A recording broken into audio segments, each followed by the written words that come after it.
Okay. Work session. Get fired up in this work session, Mount CB Town Council. First item on the work session is wildlife resistant containers or enclosure requirements. Carlos? Well, I don't have anything really. This was something that the Yeah. council requested for a work session for today.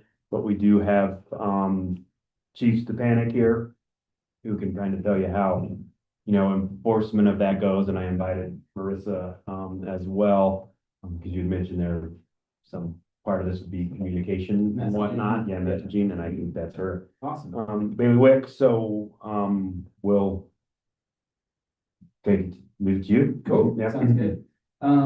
Yeah, this came up, the history on it, for some of you guys, I don't know, who weren't familiar, but like back in 16, 17, 18, we had a lot more bear problems than we have now. The council worked really hard to establish some guidelines and a little bit more of enforcement. And that has seen, I think, a noticeable reduction in encounters that we see, at least in some of the more dense areas like in Pitchfork. And we've gone in kind of waves with this, and we still do see an issue where there are indoor fire cams that are non-wildlife resistant, that get kept outside, that get trash put in them. And this is something Nick and I have discussed a lot. I had the opportunity to meet with Carlos on Tuesday and have some discussions about this. And there historically has been, there's a variety of, I think, some challenges that come with our approach to this and whatever we decide on it being. So I'd love to hear from you a little bit on just your general experience with the enforcement and also what you're hearing relative to encounters and other stuff. Sure. I'm not sure, Tiffany, also, if we have much like really hard data of people calling in with their reports or concerns. I think a lot of times people don't call it in, they're just extra cautious about it. But I'll hand it off to Nate. Sure. I will say most of it was getting the word out in 15, 16, 17. We really hit hard, as you said. We had lots of bear problems, especially in high density areas, as well as the dumpsters around town. Those bears have either been relocated or killed off. And we did a good job as a town. It's not only bears, but you'll see magpies and stuff get in the trash if the can's kind of partially open. We pull bags of trash out, stuff like that. So that's also what this ordinance covers. As far as recent years, I think between the property managers, they have a pretty clear message of what happens. And we usually start with a warning. And to be honest with you, in the last couple of years, our major problems have mostly been days when the trash company has a delay from their usual day of pickup. And somebody might leave their cans out overnight. And that's when we have the most contacts with people. But in general, we have pretty much compliance, especially with the dumpsters. We don't have the problem with dumpsters that we used to at all. Yeah. So that's kind of where we're at as far as my perspective on how it's working. Yeah, okay. So overall, not a major need for any shift in what we've been doing, it feels like. I don't feel like it. Okay. But I could be missing something that you all have been informed of or. No, I kind of trust boots on the ground stuff more. A lot of this has just been noticing, just visually seeing things out and such, and kind of getting concerned that once we do start to bring a few of those back, that it can blow up pretty quickly, within like a couple seasons. Sure, good problems. And so with that in mind, one of the things I had talked about with Carlos too was just utilizing a little bit more community messaging of seasonals at the beginning of the season, reminding people. And that's part of the reason Marissa came today too, was to brainstorm that idea, like, do we really need, we can probably roll with the same enforcement that we have and the same approach, rely on community messaging and then inbound reporting. So if a community member calls into town and says, there's a trash can that's been out, it's at this residence, then town could follow up, but kind of lean on it more as an inbound concern program than outward enforcement. So in general, I agree with that. And I think that covers what I'm concerned about. I'm trying to find it, but I think it was 3 or 4 months ago when we were redoing code, somebody wrote us a letter asking some specific question about like, the cans. And I just want to make sure that whatever we were asking them, we're getting it addressed as well. Cause they were worried they were gonna get a ticket for, something breaking into the can, even though it's sold as wildlife resistant. Or something about the prima facie evidence of it not being, if there gets into it. I was like, I don't think in practice this is gonna be a big deal. I doubt you're writing people tickets because they're those that get broken. So, just if anything, we should probably just reach out to that person.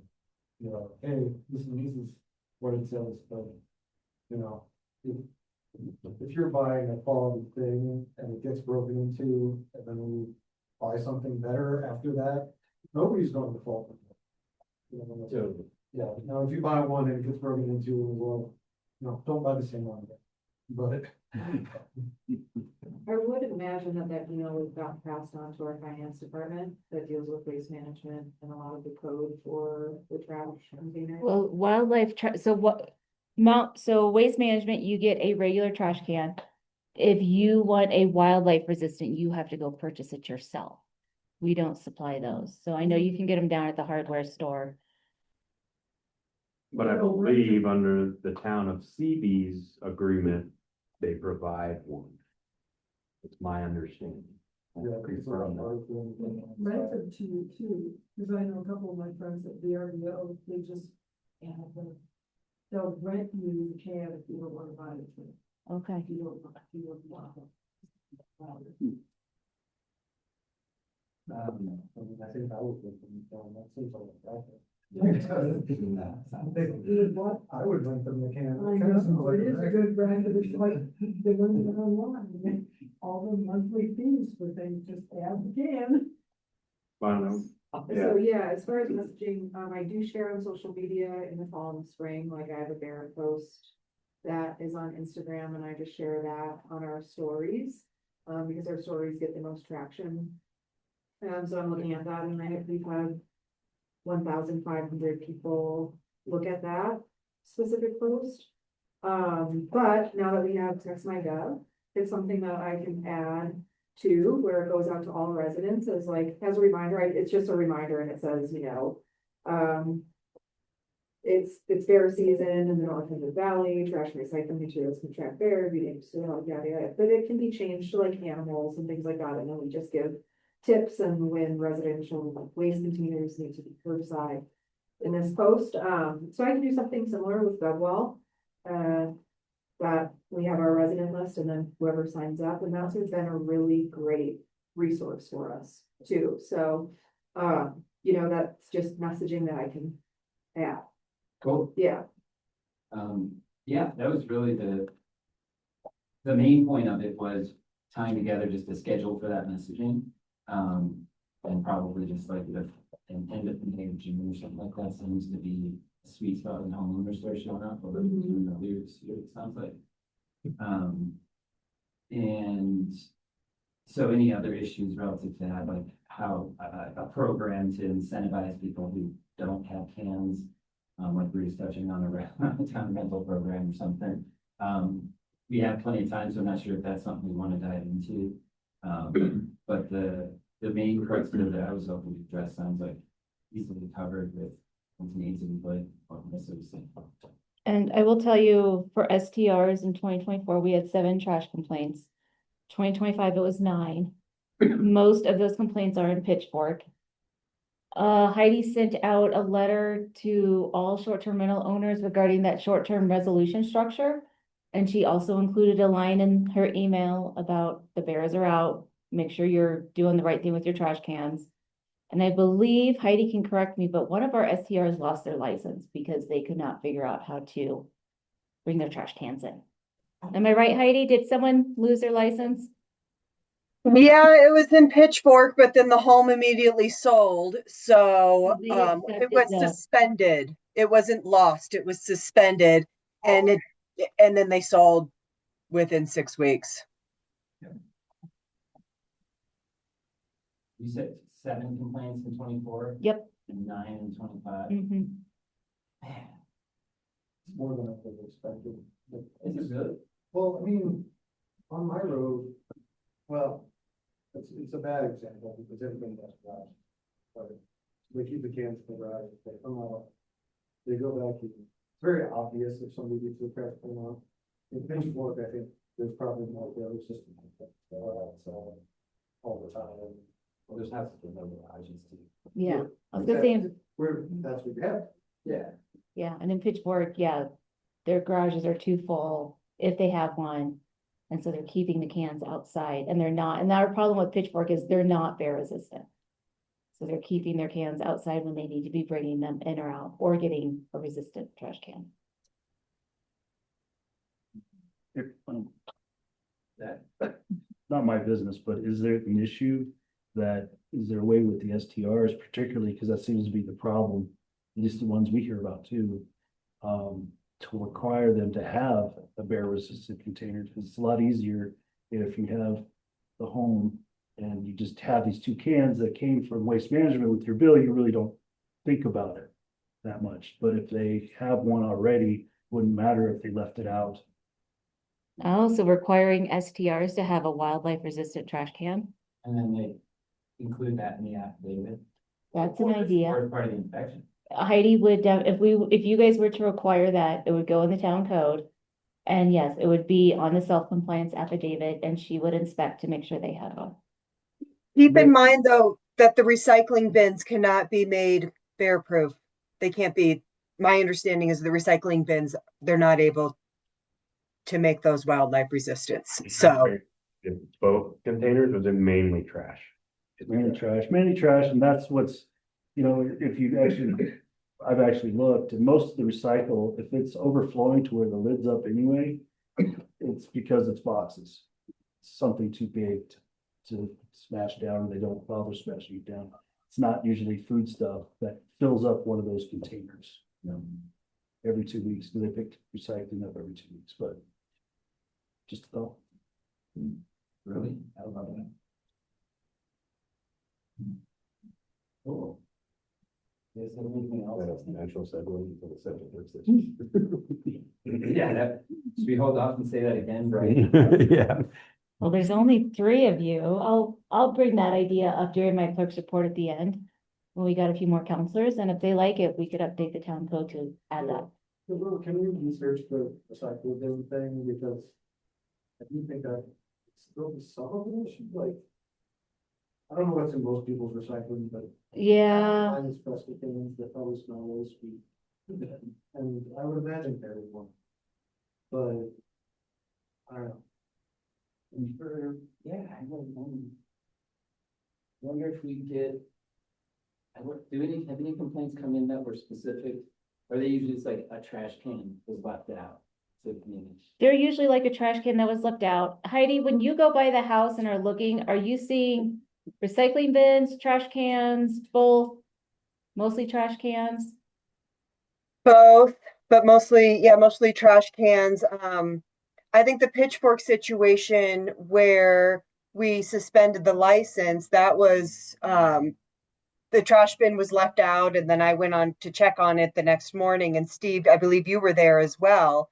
And we both kind of discovered the bear had gotten into the trash and trash was spewing about. So, but mostly it's the bins being left out. Mostly, but I can inquire with Waste Management. I don't Yeah. know, I didn't put that for recycling bin, just like. I think it has to deal with the truck. Yeah, the switch to the truck with no guys, it's just the arm. And so. But how does it open the trash can? Well, the trash cans, they roll with 2 employees, and the guy riding shotgun jumps out, hits a head, he's undoing all the cans, prepping them. Okay. He comes and just hits it. So that's why the trash can, they're just going out and moving on. In some weeks, it's still. The recycling bin. Yeah. Compression truck, and the others are the throw with top, it just depends, so. A lot of times I'm sitting there waiting to see if when I'm gonna get in the truck this week. So that's it. And it would be interesting if they go to fully automated, they ever went to fully automated trucks, they couldn't empty our bear resistant trash cans. They could, they just have to have that thing. They would have to have that second. More person. robot. When the bears are out. I mean, that will be, I think we're close. yeah. Sadly. Just keep them And then they're gonna come out with robot bears or screwed. We don't have, We have we, them. our trash tank is tipped over all the time, a bear could, the bear paws all over it, they never touch the recycle. They could care less about the recycle. Yeah. That's been my experience, both Yeah. living in Crested Butte, I Yeah. had, because my kids down there were out all the time, and it was one bear-proof can, and then the regular recycle like we have up here. And we had bears constantly on White Rock, and Yeah, that's no, exact my no experience. interest in recycling. Maybe we worry about it. Yeah, I mean, I guess it's, that sounds like it's really not an issue. I mean, I guess bears maybe just know that licking plastic is not the best way to get food. Right. Comes on- They're worried about PFAs. They're like, look, Yeah. I'm gonna stick. I would say my dog hasn't I just learned that want yet. Wrong with wrappers. Yeah. She's like, recycling, what kind of good stuff is in there? I mean, I'm just looking at the code, it's all waste containers. Shall be wildlife resistant, I don't know if it addresses recycling. So every owner occupant of residential structures, multi-family dwelling is defined. Shall deposit recyclable materials in standard containers as specified by the town. If wildlife doesn't want it, then it's already wildlife resistant. Right. Would anybody have an appetite for subsidizing wildlife cans for the, what I assume is a minority of people? I feel like the majority probably have, I would say the majority have garages to store them in. common, so it's one of the. I mean, their option would be to renegotiate our agreement with waste management. If we have like a 3-month clause, we wanna, dissolve and renegotiate so that it certainly be. One of the things we're doing is we're tracking what town of CB is doing, Right.